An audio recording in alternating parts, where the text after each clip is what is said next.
Hello, good morning students. कैसे हैं आप सभी? तो मैं नीरज स्वागत करता हूं आप सभी का हमारी ऑनलाइन क्लासेस समेशन क्लासेस में। तो कैसी लग रही हैं आपको हमारी क्लासेस? हमें कमेंट करके ज़रूर बताइएगा। चलिए, समय को वेस्ट ना करते हुए हम शुरुआत करते हैं। कल हमने थोड़ा सा पढ़ा था 1784 का पिट्स इंडिया एक्ट। तो सबसे पहले बात आई थी हमारी, हमने ये पूछा था कि आखिर ये पिट्स इंडिया एक्ट का कोई नाम तो दिया होगा, किसने दिया, क्या हुआ? तो ये जो एक ब्रिटिश, बता देता हूं मैं, ब्रिटिश पीएम थे, प्राइम मिनिस्टर थे, उनका नाम था William Pitt the younger. William Pitt the younger. Okay, इन्होंने ये एक्ट लागू किया था, इसलिए इसका नाम पड़ा 1784 का पिट्स इंडिया एक्ट। अच्छा, हमने इस बात की बात कर ली थी कि यहाँ पर जो हुआ तो दोहरे प्रशासन पे हुआ, यानी कि दो लोगों में एडमिनिस्ट्रेशन को बांट दिया गया। दो यानी कि एक तो बोल दिया गया कि भाई आप व्यापारिक मामलों के लिए करें, किसके लिए? व्यापारिक मामलों के लिए। और एक बोल दिया गया कि आप जो है राजनीतिक मामलों के लिए करें। किसके लिए? राजनीतिक मामलों के लिए। तो जो राजनीतिक मामलों के लिए बनाया गया वो बनाया गया बोर्ड ऑफ कंट्रोलर। क्या बनाया गया? Board of controller. क्लियर? और जो व्यापारिक मामले थे उनके लिए बनाया गया कोर्ट ऑफ डायरेक्टर्स। क्लियर है इतनी बात? यानी कि कल भी हमने इस तरह की ये दो बातें तो कर ही ली थी कि हमसे जब ये पूछा जाए कि दोहरे प्रशासन किसमें शुरुआत हुआ, तो 1784 के पिट्स इंडिया एक्ट में दोहरे प्रशासन की नींव रखी गई। एक तो था व्यापारिक मामले जो थे वो कोर्ट ऑफ डायरेक्टर्स को दे दिए गए, और राजनीतिक जो मामले थे वो बोर्ड ऑफ कंट्रोलर को दे दिए गए। क्लियर इतनी बात? अब सब और क्या हुआ कि इसमें क्या हुआ कि भारत में जो गवर्नर जनरल थे, यानी कि जो भारत के गवर्नर जनरल थे, उनकी जो संख्या थी 4 से 3 कर दी। भारत के जो गवर्नर जनरल हुआ करते थे उनकी जो संख्या थी 4 से 3 कर दी गई। की संख्या 4 से 3 कर दी गई। क्लियर है इतनी बात? चलिए, अब क्या हुआ भाई, अब जैसे ही ये कह दिया गया कि भाई अब जहां जहां कंपनी का शासन होगा, यानी कि जहां क्या होगी, जो कंपनी है वो कहां गवर्न कर रही होगी, यानी कि जहां पर वो शासन कर रही होगी, उन प्रदेशों को क्या बोला जाएगा? उनको बोला जाएगा ब्रिटिश अधिकृत प्रदेश। ब्रिटिश अधिकृत प्रदेश बोला गया किसको? जिनके ऊपर कंपनी शासन कर रही थी। क्लियर है ना ये बात? अब सब क्या हुआ कि एक और चीज दे दी गई। एक और क्या चीज दे दी गई? देखिए, मैं नोट्स करवाता जा रहा हूं साथ के साथ, अगर आप लोग कर सकें तो नोट्स भी लिखते जाइएगा। बिल्कुल इसी तरीके से कि कंपनी ने शासन किया, तो जो कंपनी जहां शासन कर रही थी उस क्षेत्र को क्या बोला गया? तो उसको ब्रिटिश अधिकृत प्रदेश बोला गया। अब फिर क्या हुआ कि जो गवर्नर जनरल था, जो गवर्नर जनरल था, उससे ये कह दिया कि भाई अब तू जा किसके पास? राजाओं के पास। किसके पास? जो भी यहाँ के राजा हैं इन लोगों के पास जाओ, और जाके उनसे कहो भाई या तो आप हमसे फ्रेंडशिप कर लो, या तो क्या कर लो? या तो फ्रेंडशिप कर लो, या फिर हमसे आप ट्रीटी कर लो। ट्रीटी यानी कि संधि कर लो। और अगर ना हो तो भैया एक काम करो कि आप फिर कंपनी के जो संचालक हैं, कंपनी के संचालकों से अनुमति ले लो, कि कंपनी के संचालकों से अनुमति ले लो कि भैया हम तो राजा बने रहेंगे। क्लियर बात आई समझ में?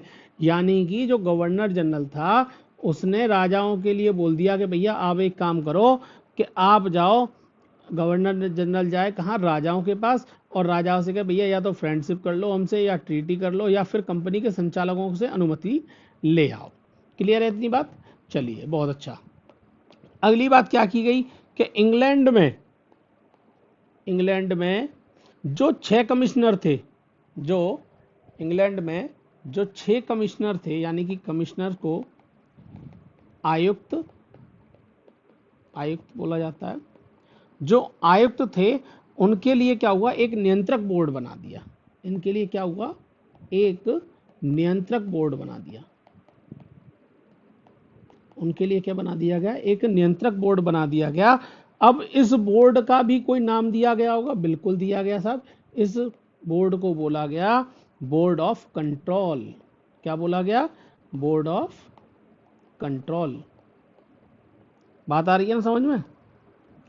अब साहब इसके जो भी सदस्य थे, इसके सदस्यों की नियुक्ति कौन करता था, वो किया करता था वहां का सम्राट। कौन करेगा इनकी नियुक्ति, सम्राट करेगा। क्लियर है इतनी बात। चलिए अब इसमें क्या था कि सम्राट ने साथ सदस्यों की नियुक्ति कर दी। सदस्य कितने होंगे, सदस्य होंगे 6। कितने होंगे, 6। 1 2 3 4 5 और 1 6। 6 कौन कौन से होंगे, एक तो होगा साहब ब्रिटेन का अर्धमंत्री। देखिए नाम लिखवाते जा रहा हूं, ब्रिटेन का अर्धमंत्री कहलाएगा, यानी कि जो कहते हैं ना हम लोग डिप्टी सीएम, इस तरीके से ब्रिटेन का अर्धमंत्री। दूसरा जो होगा वो होगा विदेश सचिव, ठीक है, यानी कि जो बाहर की चीजों का ध्यान रखेगा। तीसरा जो होगा, अब क्या होंगे, ये जो चारों होंगे, ये जो चारों होंगे, ये 4 कौन से होंगे, सम्राट के द्वारा नियुक्त होंगे, सम्राट के द्वारा नियुक्त होंगे। और जो कल हमने बात की थी प्रीवी काउंसिल की, प्रीवी काउंसिल के सदस्य होंगे। क्लियर है, प्रीवी काउंसिल की बात की थी हमने। प्रीवी काउंसिल कहां पर है, लंदन में, ठीक है ना। क्लियर हो गई इतनी बात। यानी कि सीधी सीधी बात हो गई कि बोर्ड ऑफ कंट्रोल बनाया गया। बोर्ड ऑफ कंट्रोल में सदस्यों की नियुक्ति हुई। सदस्य कितने थे, 6। और 6 सदस्यों की नियुक्ति कौन कर रहा था, सम्राट। इनमें से एक कौन था, ब्रिटेन का अर्धमंत्री। एक कौन था, विदेश सचिव। और बचे 4। 4 की नियुक्ति कौन कर रहा है, सम्राट कर रहा है। और वो कौन थे, वो थे प्रीवी काउंसिल के सदस्य हुआ करते थे। प्रीवी काउंसिल कल हमने पढ़ा था, प्रीवी काउंसिल कहाँ थी, लंदन में थी। अब साहब एक और बात आ गई कि जो बोर्ड ऑफ कंट्रोल था, कौन था, जो बोर्ड ऑफ कंट्रोल था, उसको भारत सरकार के नाम, देखिए बहुत इंपॉर्टेंट चीज है, भारत सरकार के नाम, भारत सरकार के नाम आदेश और जो उसको निर्देश मिला करते थे उसके ऊपर सहमति और असहमति करने का अधिकार मिल गया। आ रही है ना बात समझ में। क्या हुआ कि जो बोर्ड ऑफ कंट्रोल था उसको क्या हुआ, भारत सरकार के नाम आदेश या निर्देश, सहमति मिल रही है असहमति मिल रही है, इसका अधिकार किसको दे दिया गया, बोर्ड ऑफ कंट्रोल को दे दिया गया। क्वेश्चन में कभी जब भी पूछ ले वो कि भारत सरकार के नाम जो आदेश तथा निर्देश की सहमति बनी थी उसका अधिकार किसको दिया गया था, तो उसका आंसर होगा बोर्ड ऑफ कंट्रोल को उसका दिया गया था। चलिए अब एक और चीज क्लियर हो गई कि अब जो भी कंपनी के लोगों को पहले उपहार मिला करते थे, यानी कि कंपनी के लोगों को जो भी उपहार मिला करते थे उनके ऊपर बिल्कुल पूर्णतः प्रतिबंध लग गया। पूर्णतः प्रतिबंध लग गया किसके ऊपर, जो हमें प्राइज मिला करते थे या गिफ्ट मिला करते थे, उन सब के ऊपर क्या हुआ कि कंपनी ने पूर्णतः प्रतिबंध लगा दिया। चलिए अब आगे क्या हुआ कि अब भाई जो अंग्रेज अधिकारी थे, यानी कि जो भी इंग्लिश सर्वेंट थे, जो भी इंग्लिश सर्वेंट थे और जो कहां पर थे, इंडिया के अंदर थे। कहां थे, इंडिया के अंदर थे। और उनके जो भी, जो इंग्लिश सर्वेंट जो इंडिया में नियुक्त थे, उनके जो भी आपराधिक मामले हुआ करते थे उनके लिए क्या कर दिया गया, उन सब के लिए इंग्लैंड में एक कोर्ट की स्थापना कर दी गई।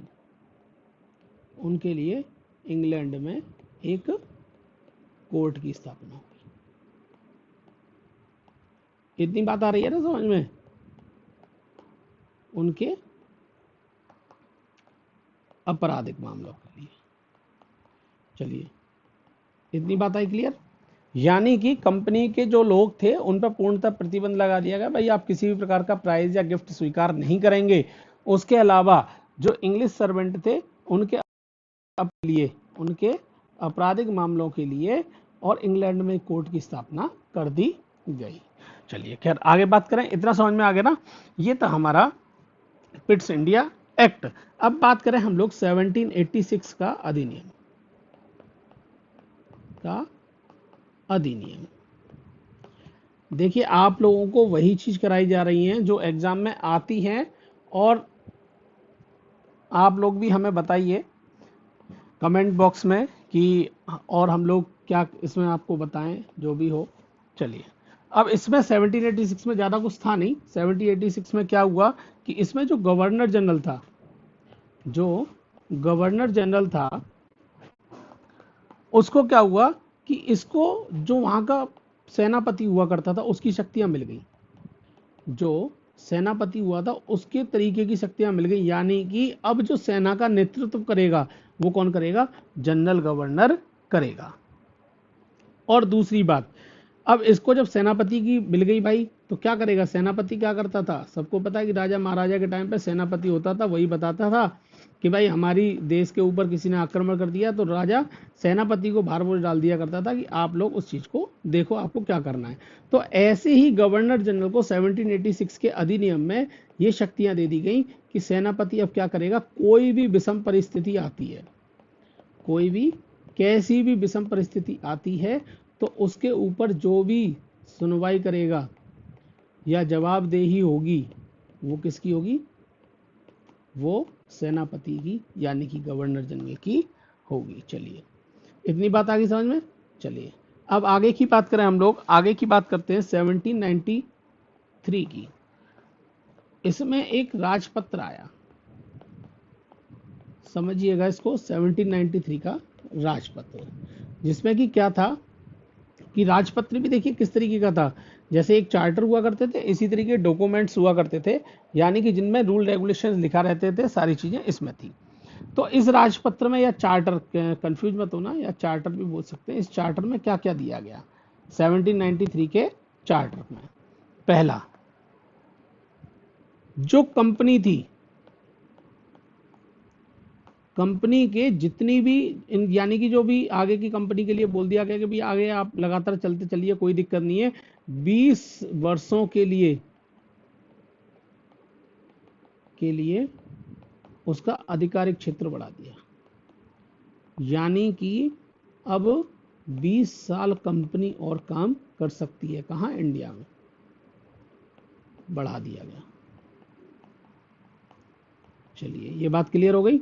यानी कि 1793 के चार्टर के अनुसार कंपनी ने क्या कर दिया कि अपना आधिकारिक क्षेत्र 20 वर्षों के लिए बढ़ा दिया। दूसरी बात में क्या हुआ कि अगर जो भी इंडिया के अंदर, यानी कि भारत के अंदर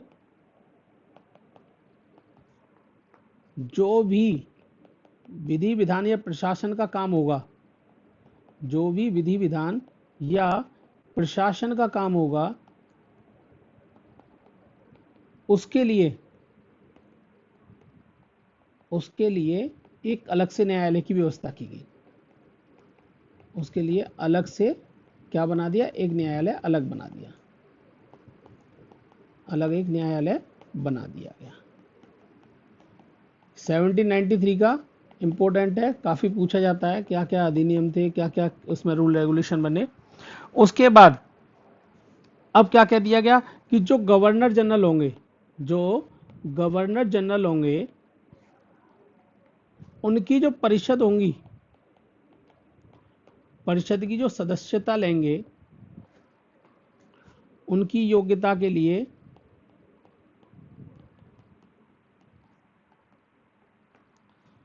कह दिया गया कि भाई अब आप अगर इस परिषद की सदस्यता लेना चाहते हैं तो आपको इंडिया के अंदर कम से कम 12 साल रहने का अनुभव हो। इंडिया के अंदर 12 वर्ष रहने का अनुभव हो। यानी कि तभी तो भारत के लोगों की बात सुन पाएंगे वो, कि हाँ भाई भारत के लोगों की बात क्या थी, कैसे वो उसको ब्रिटिश तक पहुंचाएं, क्या उनको कंडीशन उनकी ख़राब हो रही है, क्या अच्छी है, या कंपनी किस तरीके से काम कर रही है, ये सारी चीज़ें उनको बता पाएँ। तो यानी कि गवर्नर जनरल ने क्या कह दिया, परिषद की अगर सदस्यता लेनी है तो उसकी योग्यता क्या होनी चाहिए, कम से कम इंडिया के अंदर 12 वर्ष रहने की योग्यता हो, यानी 12 वर्ष रहने का अनुभव आपको होना चाहिए। उसके अलावा क्या कह दिया गया, जो भी नियंत्रक मंडल के सदस्य थे, जो नियंत्रण मंडल के सदस्य थे, उनकी सदस्यों की जो पेमेंट थी, जो वेतन था, वो अब क्या किया जाने लगा। देखिए अब इन लोगों ने क्या कर दिया कि जो इनका वेतन था वो कहां से दे दिया, भारतीय कोष से देना शुरू कर दिया, शुरू किया। ठीक, अब और क्या हुआ कि अब जो क्या थे, जो ईसाई मिशनरीज थे, यानी कि जो ईसाई मिशनरीज थे, यानी कि जो बाहर से आते थे और धर्म की बातें किया करते, तो उस ईसाई मिशनरीज को भारत में आने की अनुमति दे दी, भारत में आने की अनुमति भी मिली। क्लियर, यानी कि भारत में आने की अनुमति भी ईसाई मिशनरीज को मिलने लगी। अब क्या हुआ, दूसरी इंपॉर्टेंट बात है, कुछ क्वेश्चन में पूछ लिया जाता है कि किसके तहत भारत की शिक्षा के लिए 1 लाख रुपए खर्च करने का प्रावधान था। तो 1813 का चार्टर या राजपत्र ही ऐसा था जिसमें कि ये कह दिया गया कि आप जो है भारतीय शिक्षा के लिए, किसके लिए, भारतीय शिक्षा के लिए 1 लाख रुपए का प्रावधान भी आपको दिया जाएगा, यानी कि भारत में शिक्षा करोगे तो 1 लाख रुपए आपको दिए जाएंगे। उसके अलावा क्या हुआ, कंपनी ने, जो कंपनी थी, उन्होंने 20 सालों के लिए, 20 वर्षों के लिए, 20 वर्षों के लिए भारतीय जो प्रदेश थे, जो भारतीय प्रदेश थे और उनके राजस्व पर, और उनका जो राजस्व था, यानी कि जो उनका रुपया पैसा था, उस पर भी नियंत्रण कर लिया, उस पर नियंत्रण भी कर लिया, किसने, कंपनी ने। चलिए ये बात होगी क्लियर आपको, एक बार दोबारा से रिपीट करते हैं हम लोग। जैसे कि हमने शुरुआत जो की, हमने वो शुरुआत की आज पिट्स इंडिया एक्ट से। 1784 का पिट्स इंडिया एक्ट था, किसके नाम पर बना, जो ब्रिटिश के उस समय के पीएम थे, prime minister William Pitt the younger. ठीक है, इसी में पिट्स इंडिया एक्ट में दोहरे प्रशासन की शुरुआत हुई। एक था कोर्ट ऑफ डायरेक्टर्स और दूसरा था बोर्ड ऑफ कंट्रोलर, यानी कि जो भी राजनीतिक बातें होंगी वो किस में जाएंगी, बोर्ड ऑफ कंट्रोलर में, और व्यापारिक मामले होंगे वो जाएंगे किसमें, कोर्ट ऑफ डायरेक्टर्स में। क्लियर है ना। जनरल की संख्या, जो गवर्नर जनरल थे भारत में, उनकी संख्या 4 थी, लेकिन उसके तहत क्या कर दी गई, 3 कर दी गई पिट्स इंडिया एक्ट के थ्रू। और दूसरी बात, कंपनी जो थी उसको गवर्नर शासन कर दिया गया है, और उन जो जहां पर शासन किया करते थे कंपनी, उस नाम को दे दिया गया, उनको नाम दिया गया ब्रिटिश अधिकृत प्रदेश। क्लियर है। गवर्नर जनरल को आदेश दे दिया कि वो राजाओं के पास जाएं, राजाओं से कहें या तो भैया हमसे दोस्ती कर लो, या हमसे ट्रीटी संधि कर लो, या कंपनी के संचालकों से अनुमति ले लो कि हाँ भैया हम यहाँ पर राजा बने रह सकते हैं। इंग्लैंड में 6 कमिश्नर बने और उसमें एक नियंत्रक बोर्ड बिठाया गया, और नियंत्रक बोर्ड में जो सदस्यों की नियुक्ति थी, जो सदस्यों की यानी बोर्ड ऑफ कंट्रोल के सदस्यों की नियुक्ति थी, वो सम्राट के द्वारा की जाने लगी। उसमें से 2 तो पद दिए गए, एक को बनाया गया ब्रिटेन का अर्धमंत्री, दूसरे को बनाया गया विदेश सचिव, और 4 ऐसे थे जो प्रीवी काउंसिल के सदस्य बनाए गए। प्रीवी काउंसिल की बात हमने की थी, प्रीवी काउंसिल कहां पर है, लंदन में है। ठीक है। बोर्ड ऑफ कंट्रोल की बात करें तो बोर्ड ऑफ कंट्रोल में क्या था, जो भी भारत सरकार के आदेश होंगे, निर्देश होंगे, उसकी सहमति असहमति करने का अधिकार भी दे दिया गया। अब कंपनी के लोगों पर पूर्णतः प्रतिबंध लगा दिया गया कि आप किसी से कोई भी उपहार या गिफ्ट नहीं लेंगे। उसके अलावा इंग्लैंड सर्वेंट थे जो इंडिया के अंदर, उनकी जो नियुक्ति थी, तो उनके आपराधिक मामले अगर वो करते हैं, उसके लिए कहाँ कोर्ट बनाई गई, इंग्लैंड में एक कोर्ट की स्थापना कर दी गई। उसके बाद बात की हमने 1786 के अधिनियम की। 1786 का अधिनियम हमसे क्या कहता है कि जो गवर्नर जनरल था उसको सेनापति के तरह की शक्तियां दे दी गई, यानी कि अगर किसी भी कंडीशन खराब होती है कंपनी की तो वो फैसला ले सकता है या जवाबदेही कर सकता है। उसके बाद आया 1793 का राजपत्र या चार्टर। इंपॉर्टेंट है 1793 का। इसमें एक तो क्या हुआ कि 20 वर्षों के लिए कंपनी का आधिकारिक क्षेत्र बढ़ा दिया कि भैया 20 साल और आप मजे काटो यहाँ पर। उसके अलावा क्या किया गया कि अलग अलग न्यायालय बना दिए गए, किसके लिए? प्रशासन के लिए। भैया जिसका जैसा काम होगा वैसा न्यायालय बना दिया जाएगा। तीसरा, यानी कि गवर्नर जनरल की जो सदस्यता थी, यानी कि जो उसकी गवर्नर जनरल के अंदर जो परिषद थी उसकी सदस्य बनने की सदस्यता के लिए योग्यता होनी चाहिए थी कम से कम 12 वर्ष का अनुभव हो, कहाँ? इंडिया में रहने का। चलिए आगे, नियंत्रण मंडल के जो सदस्य हुआ करते थे उनको जो पेमेंट मिलने लगी वो कहाँ से मिली? भारतीय कोष से देना शुरू कर दिया। ईसाई मिशनरीज भारत आना शुरू हो गए। भारत की शिक्षा के लिए 1 लाख रुपए का प्रावधान भी इसी चार्टर में किया गया। और लास्ट सबसे अच्छी बात कि कंपनी 20 वर्षों के लिए भारत पर राजस्व भी उसने नियंत्रण कर लिया। भैया अब तुम पैसा लेन देन भी करोगे तो कंपनी से पूछताछ करके करोगे। चलिए खैर, अब हम आपसे मुलाकात करेंगे कल। आज के लिए इतना ही।